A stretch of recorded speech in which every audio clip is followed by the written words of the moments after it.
بسم الله الرحمن الرحيم. كتاب الحظر والإباحة. وليس مخي كتاب الجهاد تیر شلو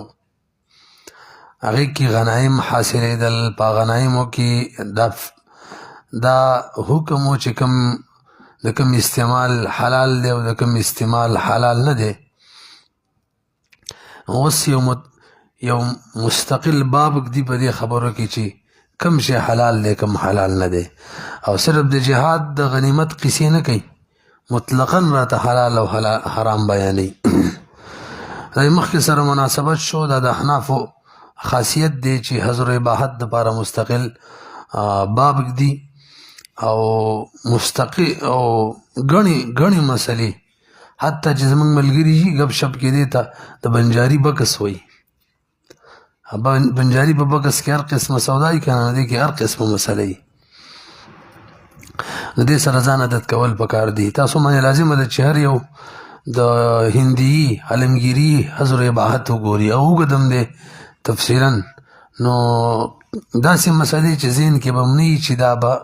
کتابونو کې به ملته موجودي، نو هغه وګورئ خامخا، نور کې کم دی. به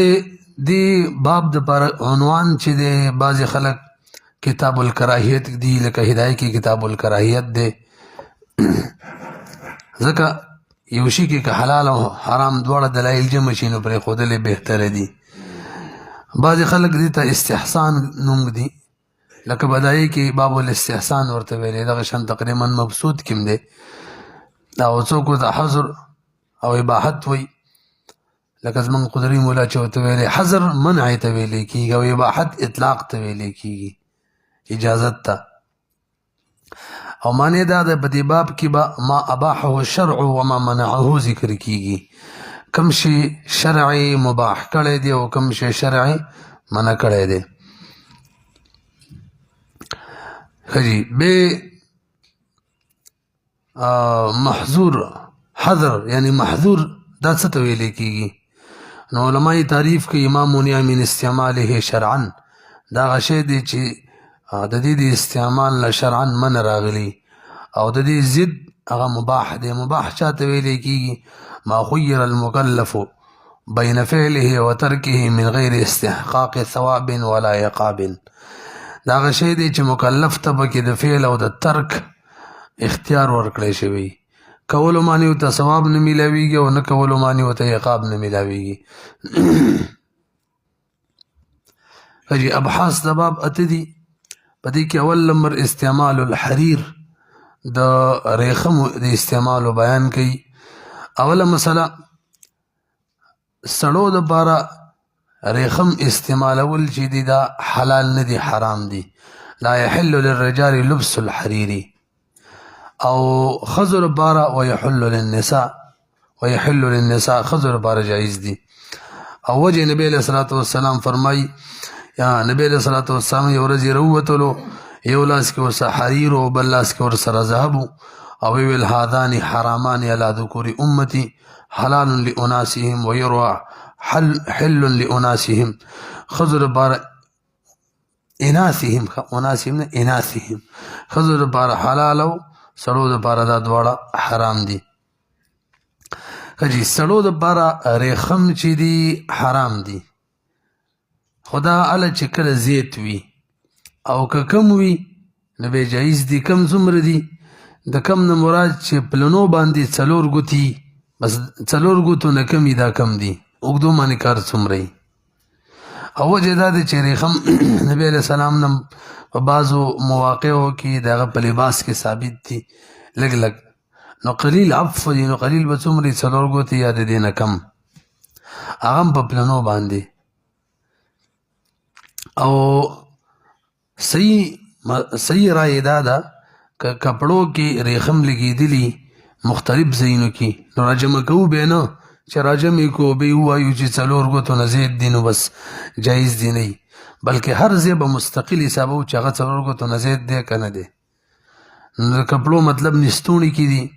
دغه شان لمن معنی دي، مثلا پرتوګ معنی دي او کالر معنی دي، هر یو به مستقل حسابو، جمع د متفرق به نه کوو.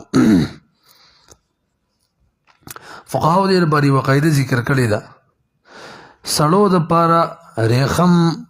په داسې انداز باندې استعمالول کم انداز باندې چې هغو داسې وایه سړو دپاره ریخم د لباس په طریقه باندې استعمالول سړو دپاره ریخم د لباس معتاد په طور باندې استعمالول چې دي دا جایز نه دي لباس معتاد مطلب عام طور خلق کپڑے چی قمیصی پرتوګي زمون خلق پټکي وي رومال ورسره دغه شان صادر ورسره بنيني دي کې مونږ دي او که دغه لبس معتاد نه هغه نه علاوه استعمالونه به جایز دي اوس تر روانه ده مسله مطلب تکیا کې لګولي پردو مردو ته لګولي دي نه به جایز دي دیمه مسله په دی عنوان کې ولا باس بتوسده عند ابي حنيفه رحم الله وقال يكره توسده امام صاحب رحم الله فرمایي که څوک ته تکیا جوړي بالغ ته جوړي بستر ته جوړي نو جایز دي سړی می استعمال ولې شي او صاحبین وی مکروه دي او فتوا امام صاحب بقول القول الراجح القول الصواب کی عقیده دا ثابته لأن الحرام هو اللبس اما الانتفاع بسائر الوجوه فليس بحرام نفت حاصلول په باقیو طریقو سره هغه حرام نه دي شامی شپږم جیل 354 صفحه باندې وای هدي نو توسط تحت رأسه وی سر دلان دی او که غاړې تېږدي خپه پې ورړی د شاده خلک چې یا بدې عادت دي د بالغ ځان سګدي به پې خپه ورړی ښه جي او دغه شان افتراش او بره پې ودې کېږي هم صحیح ده طارق الحریر رازوړندۍ پرده د دیوالونو ته پرده جوړوي یا دغه شان دروازو باندې دیوالونو ته پرده مطلب دیوالونو ښایست لپاره خلک لګوي دغه شان دروازو ته پرده کوي دا ټول جایز دي ځکه دا معتاد لباس نه دی امام سے مسلک دی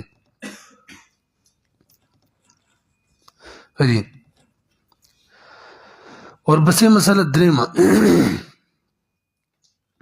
ولا بأس بلبس الحرير والديباج في الحرب عندهما ويكره عند ابي حنيفه د بل صورت د سړو د لپاره بیانې دا یو صورت د سړو د جواز لپاره رابار کو هغه د امام سے برای او مفتابه و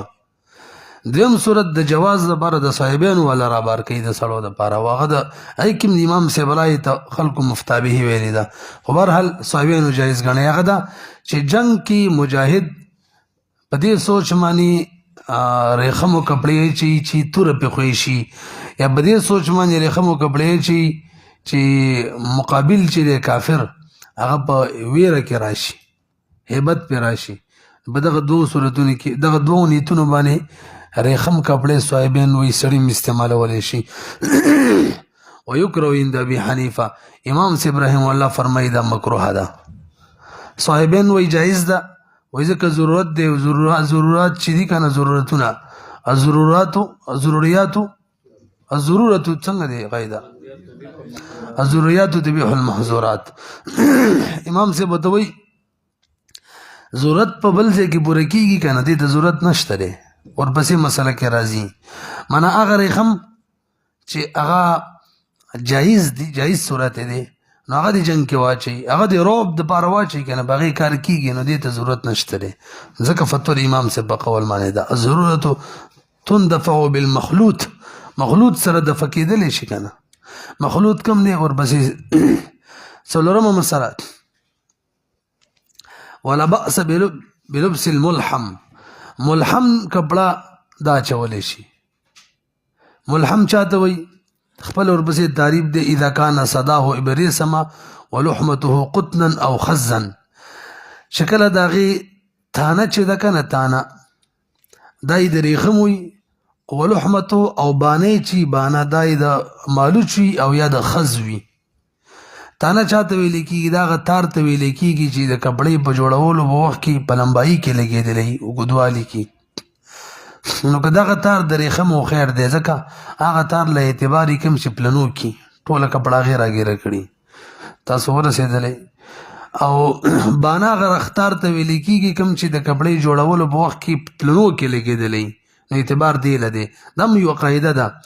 ریخمو کې اعتبار بانی لره ده نه تانی لره لہذا که بانې د ریخم وه ریخم به شان به حرامي او که تانې د ریخم وه بانه نه وه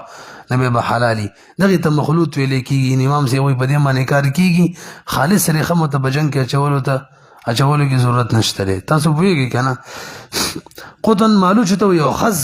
وہ کپڑا جس کا تانا ریشم کا اور بانا ایک ابھی جانور کے بالوں کا ہوتا ہے هغې ته خز ویلی کېږي بهرحال عام طور خلک وایي قطن چې تانې د ریخم وي او بانې د مالوچ وي تانې د ریخم وي او بانې د عام تارونو مارونی خز هغې سره لګوي تاسو ورسېدلی پې ماشوم ته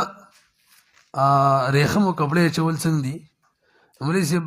ماشومې ته اچول جایز دي ځکه ښځو ته جایز دي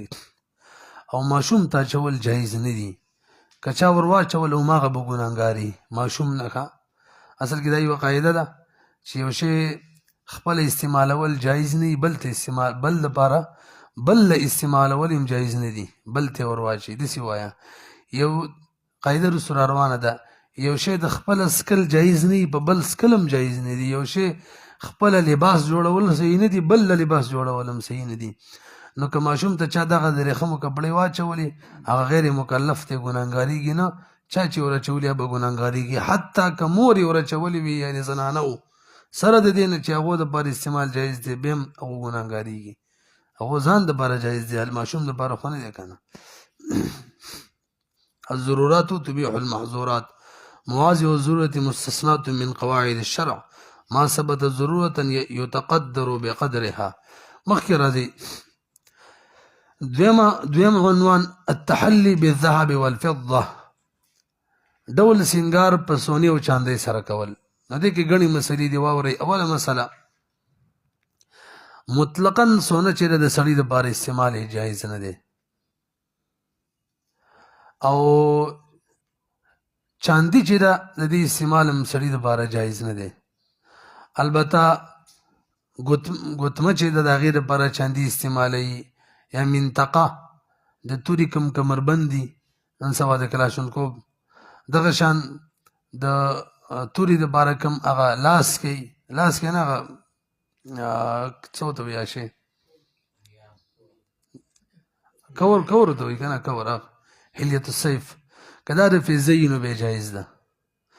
سونه د سړو دپاره مطلقاً حرام او د ښځو دپاره جایز او چاندي د ښځو دپاره مطلقاً جایز خو دا د لباس په طور چې استعمالي تزین دپاره دا ټکې به وایو ښه او د سړو دپاره په ګوتمه کې دغه شان منطقه او حلیت السیف کې دا جایز دي نورې مسلې ورسره وایو تاسو ته غوږ کېدی دلته وایي ولا بأس بالخاتم والمنطقة وحلية السيف من الفضة د چاندۍ نه جایز دي نو فلا يجوز للرجال التختم اما الذهب فلا يجوز للرجال التختم به سلو دپاره د سونی ګوتمه استعمالول جایز نه دي نهار جایز دی یو شی هم د سونی سړي نشي استعمالولی دویمه مسله د سړو دپاره ګوتمه د چاندۍ جوړول جایز دي دوه شرطه به پکې وي یو بدایي چې د سړو په طرز یې جوړه کړي ښځې چې کوم طرز باندې ګوتمه جوړوي هغه شان نه وي کنې مشابهت د ښځو سره راځي دویم شرایط ډېر دي یو شرط شو دویم شرط دا به د یو مسقال نه زیات نه وي یو مسقاله پورې اجازت ده یو مسقال چې دی ایک مسقال 4.5 ماشه اوزان شریعه کې دی 34 نمبر صفحه کې مفتی شفیع صاحب رحمه الله لیکلی نو 4.5 ماشې پورې او بعضې علما لا وایي چې پوره مسقال بني مسقال نه به کم وي بهرحال تاسو څوک تپوس کوي نو ته وایي چې 4.5 ماشې نه کم ګوتمه به د چاندۍ استعمالې یو شرط دا چې د ښځو په طرز بني چې مشابهت نه بچ شو دویم دا چې د 4.5 ماشو نه به زیات نه او دریم دا چې یو ګوتمه ښه ضرورت په یو پوره کېږي دوو ته ضرورت نشته دی یو ګوتمه به دوه مسلې ورسره بله مسله که د ښځو په صفت خواتیم جوړ کړي نو بیا مکروهه ده ورپسې بله دا خو مه کړله چې یو مسقال به پنځمه مسله کې یو قاعده وي قاعده دا ده چې ګوتمې کې حلقې له اعتبار وي غمیله نه نو کوم وزن موږ بیان کو دا د غمی نه غیر یې ده او که د غمی په وجه وزن زیات شو خیر دی د غمی نه غیر چې څلور نوي ماشونه زیات نه وي بیا غمی که د هر څه نه جوړې ټیک ده ولو اتخذ خاتما من فضة وفصه من عقیق نو د یو سور کاڼی دی یا د یاقوت او زبرجد نو یا د فیروز موږ چې د فیروز وایو هغې باندې نوم لیکل شوی د الله پاک نوم پې لیکل شوی دا ټول جایز دي البته مبارک د الله پاک نوم د نبی علیه السلام یا مبارکه کلمه پې لیکل شوې وه نو پکار دا ده چې لیټرین لذي لرې کوي زمونږ فقهاو لیکلي نستوڼي کې دې بندوي نستوڼي کې دې راولي سي اصل کې به د نستوڼي کې جبونه و پخوا نو جب ته اچول پکار دي چې کپړه کې بند شي بس بې صحیح ده لکه څنګه تعویض کې دا حکم دی چې مبارک کلمات پې لیکل شوي لیټرین له به نه ځي هغه بند شوی او څرمن کپړه وغیره کې بس بیا تللی شي ورله اگر که بهتر به هم دا دی چې دا لرې کړي حجي من الفض دی ویل دې سره دا مسله م راووتله چې تختم ګوتمه د وسپنو سړو دپاره جایز نه ده حتی چې د ښځو دپاره هم نه ده جایز وروسته به بیا بله مسله کوو مستحب دا ده مستحب واجبه نه ده چې ګوتمه سړی جوړه کړي په قچه ګوته کې واچوي که بله ګوته کې واچولو ګناه نه ده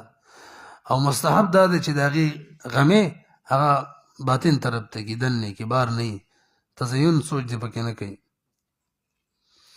او که مستحب دا ده چې عام سړی چې هغه دستخط او مستخط ضرورت نه وي مشر نه وي هغه دې ګوتمه نه وي که چا واچوله صحیح ده دا د خلکو دپاره پکار ده چې هغه به دستخط یې کولی هغې باندې به نوم نقش شوی و هغې به دستخط کوو ښه جي ورسره هم دا خبر وکړه چې منطقه او حلیت الصیف کې فضه استعمال وي جایز ده خو دا هله چې کوم ځای منطقه د لاس ورسره لګي دغه شان حلیت الصیف کې کوم توره نیسي په هغه ځای کې نه لګېدلې حلیت الصیف نسل کې دا دغې کڅوړی نه ده مراد که هغه منطقه کې رال حلیت الصیف نه مراد د تورې د بیره طرفونو باندې خلک چاندي باندې لګوي کوم بره ځای چې یو ځای خو یې تېري که نه د بره ځای باندې چاندي باندې لګولي نو هغه صحیح ده خو کوم لاس کې دی توره چې کوم نیسي دغه ځای باندې به نه لګوي مخکې راځئ د عنوان کې یوه مسله وشوله چې موږ پکې جزیات راویستل دویمه مسله ويجوز للنساء التحلي بالذهب والفضه د ښځو لپاره تحلي په ذهب او فضه باندې جایز ده که هغه بنګړي وي که هغه مندرۍ ورته وایي والی او میخکي وي او که هارونه یې ټول جایز دي ولا بأس للنساء بتعليق الحرز في شعورهن خجي ورسېدی دې باندې دلته قید ولګولو ولا ويجوز للنساء التحلي نو معلومیږي چې صرف تحلي جایز ده اوس خوراک مراک یې اوبه پکې څکي نو دا ولا جایز نه دي څنګه چې سړو نه دي جایز دا وروسته راځي م راله دې قید بالذهب والفضه د قید نه معلومه شوله او زموږ فقهاو لیکلي چې زنانه او سړي دواړه باقي کوم داتونه دي دا اوسپنې دي هغو نه د ګوتمه متمه بنګړي وغیرې هېڅ هم نشي استعمالولی جایز ورله نه دي مې پوه شوې که نه پوهېږې ټول جایز نه دي ښه ها ګړۍ موږ استعمالوو نو ګړۍ کې مقصود چینج دا کم چینج وي دا نه وي بلکې ټیم وي نو داسې واسطه وي نو غیر مقصود کې شي نو بیا جایز ده بالذهب والفضه چې ویله دې نه فقهاو یو مسله ذکر کړې چې زنانه که تحلي کوي او وسپنې دا سلور وغیره سره کوي تانبې سره دا جایز نه دي پوه شولې بي البته تانوي رحمه الله دغه شان رشید احمد گنگوهي رحمه الله دا لیکلي چې دا جایز دي او دې باندې د هندي حواله هم درته ذکر کومه او دویم نمبر خلکو دومره طاقت نشته نن سبا زمانه کې چې هغه د سونې او چاندۍ نه جوړې کړي نو ډېرې ښځې به بیا د تحلي نه محرومه شي نو دا جایز ده لکه هندیه کې وایي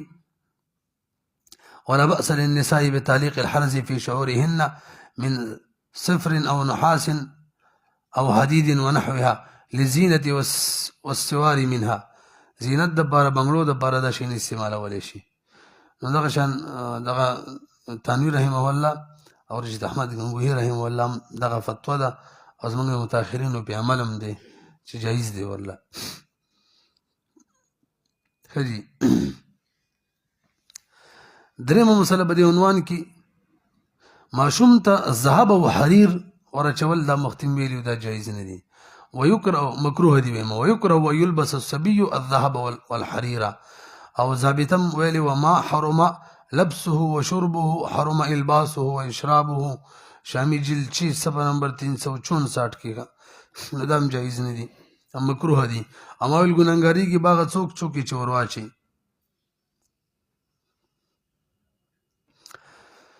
هجی دریم نمبر عنوان احکام الاوانی دلوخو بیان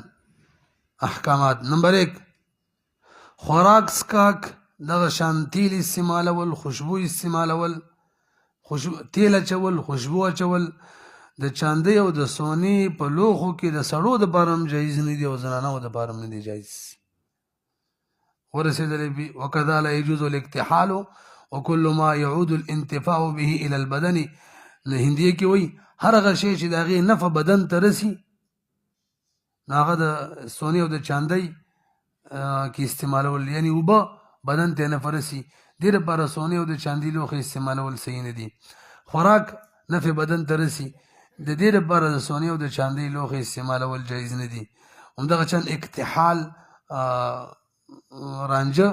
چې کوم شي کې چې کنه جوړ مو ته وای کنه هندیه جیل نمبر 5 صفحه نمبر 334 کې دا قاعده راغله وكذا لا يجوز الاكتحال وكل ما كان يعود الانتفاع به الى البدن مخکې راځي د دې د جزئیاتونه ملعقه چې د سونی او د چاندي استعمالول نه شي ملعقه قاشو کې ته ویل کېږي اکتحال رانجو ولا شي سلای ته وي کنه سلای چې هغه د سونی چاندي ولا نشي استعمالوله دغه شان میک حاله چې دا هغه نه جوړومه دغه شان دوات ته سونی چاندي ولا نشي استعمالوله شیشم نشي استعمالوله واما الانيه من غير الذهب والفضه فلا باس بالاكل والشرب فيها دغه شان تیلم بګاشه ولا شي خوشبو ماته ولا شي او سړو د پاره او خزو دواړو د پاره نفع حاصل ول جایز دي لکه حدید او صفر او نحاس او رصاص او خشب او طین ټول جایز دي مخکې راځي په دې عنوان کې دویمه مسله ولا باس باستعمال انيه الزجاج او دغه شان رصاص رنګ چې ورته ویل کی تانبا او بلور موږ ته بلور وایو دا یو چمکدار کانه دی دغه شان حقیق نو که دینه څوک لوخي مخې جوړی نو جایز دي استعمالولی شي دی عنوان کې درېمه مسله هغه لوخي چې هغې ته د چاندۍ یا د سونی اوبه ورکړی شوي رنګ د هغې استعمال هم جایز دی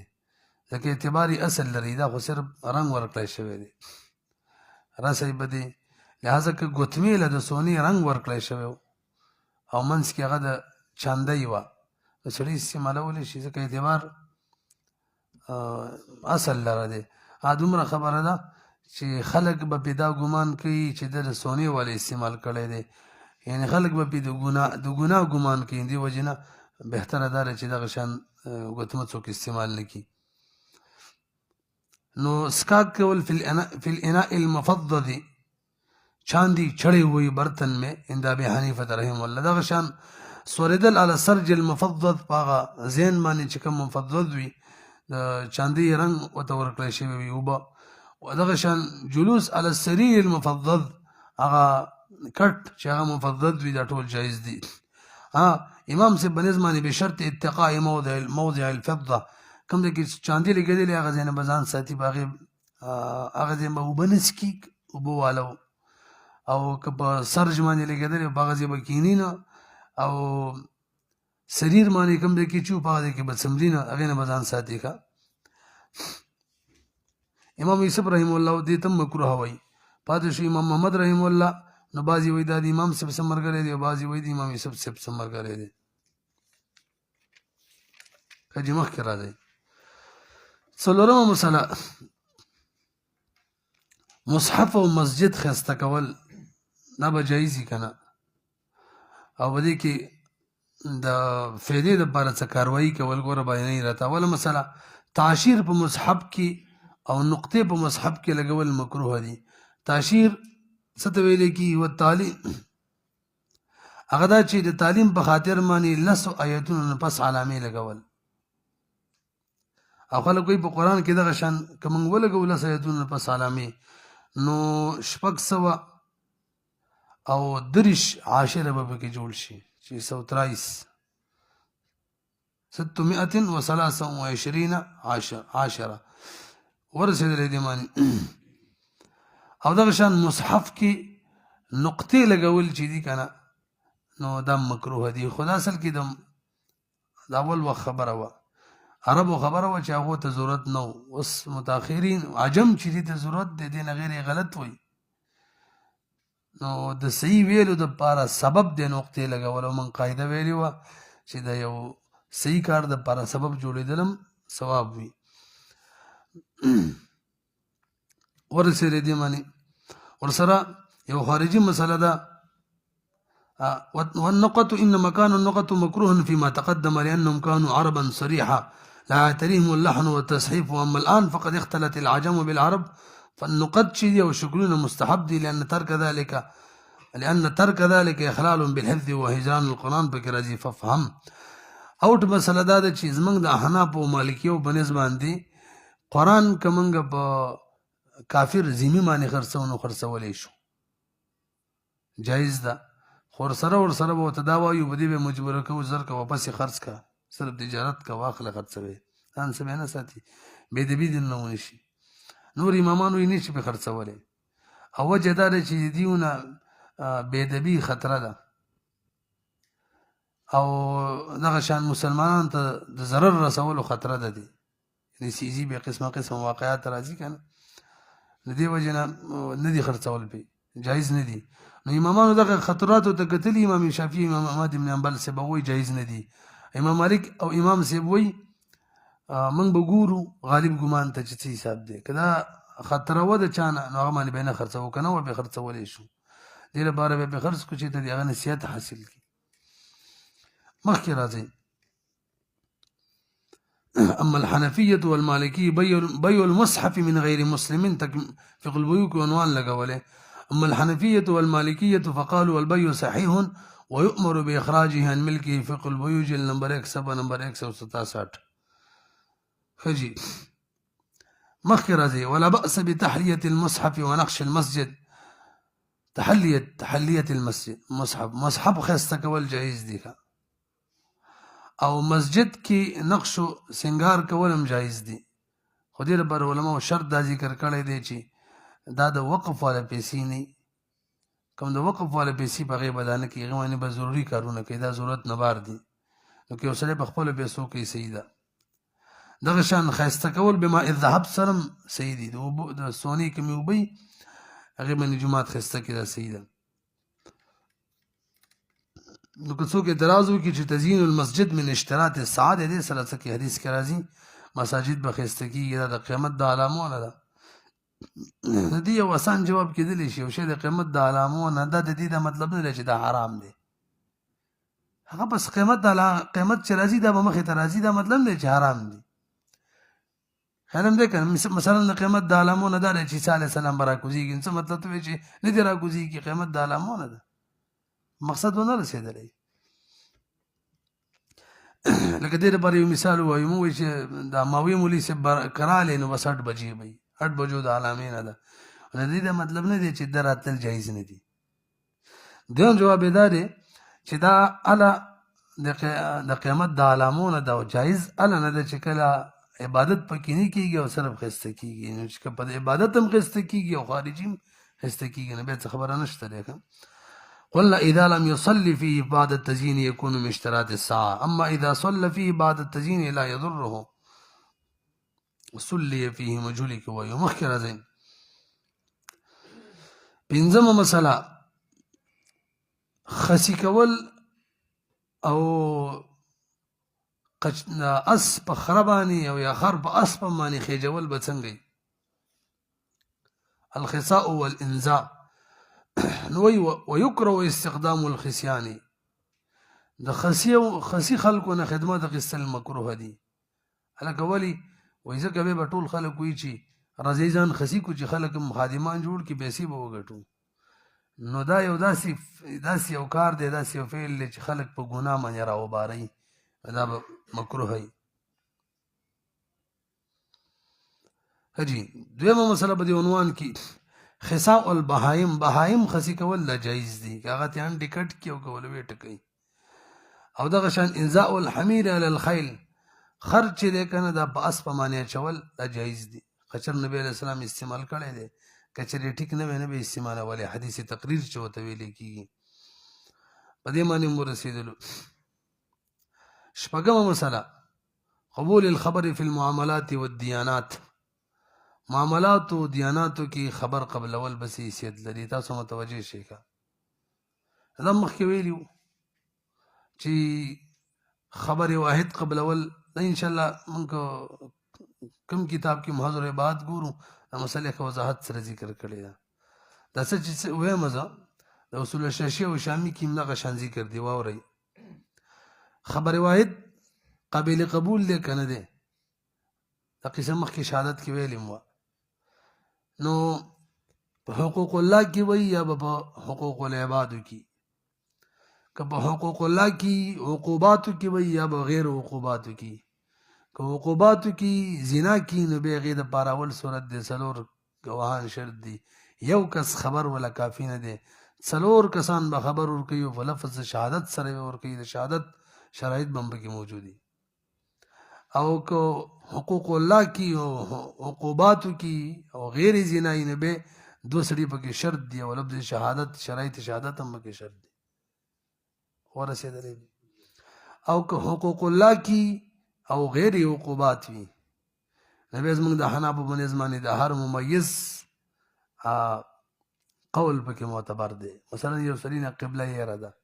قبله په کوم طرف ده، څوک چې تا ته حکم دی هغه نه تپوس وکړه. دغه شان یو سړي درته ویل د اوبه ناپاکې دي، بس به اودس نه کې. اگر که زموږ اصول فقه کتابونو کې بیا فرق کړی، که عادل سړی او یو لوښي کې اوبه او نورې اوبه د سره یي نه او هغه درته وایي د اوبه ناپاکې دي، بس حکم د تیمم دی. او که فاسق یې درته وایي چې د اوبه ناپاکې دي نو هغه په قول باندې به اعتماد نه کوي، بلکې خپله رایې به چلی. که رایې دې دا راغله چې صحیح وایي اوبه ناپاکې دي بس بیا تیمم وکړه، او که رایې دې دا راغله چې د اوبه پاکې دي نو بیا د هغه مه منه، بیا اودس وکړه، ها تیمم هم پسې وکړه بهتره ده. او که اوبه واړې او تیمم وکړي نو بیا ډېره بهتره ده. او که کافر او ماشوم درته ووایي چې د اوبه ناپاکې دي بیا د هغو قول له سره اعتبار نشته. د مخکې قول کې موږ فاسق قول اعتبار ورنه کړو، د دغه مبتلا به چې د هغه غالب ظن لم اعتبار وکړو، هغه فاسق رښتونکی وګڼلو که نه دغې لم اعتبار ورکړو. خیال هم دی که نه. مستور الحال چې دی، مستور الحال صحیح رایې ده د عادل په حکم کې دی. برحال مخکې راځئ، دا خو یو شو، درې وشو تقریبا. حقوق الله کې درې وشو، که عقوباتو کې زنا، عقوباتو غیر زنا، او حقوق الله غیر عقوبات درې. او په حقوق العباد نه یار حقوق الله تاسو هم څه نه وایي، حقوق الله کې زنا عقوبات، حقوق الله کې عقوبات غیر زنا، او حقوق الله غیر عقوبات. اچھا جی، بقیه درې په حقوق العبادو کې دي. حق العبد چې دی دا درې قسمه، یو دا چې هغې کې بلکل په بل چا باندې څه الزام نه وي، هلکه تی وکیل جوړ کړی، تی مضارب جوړ کړی وغیره، نو دې کې هم د هر ممیز قول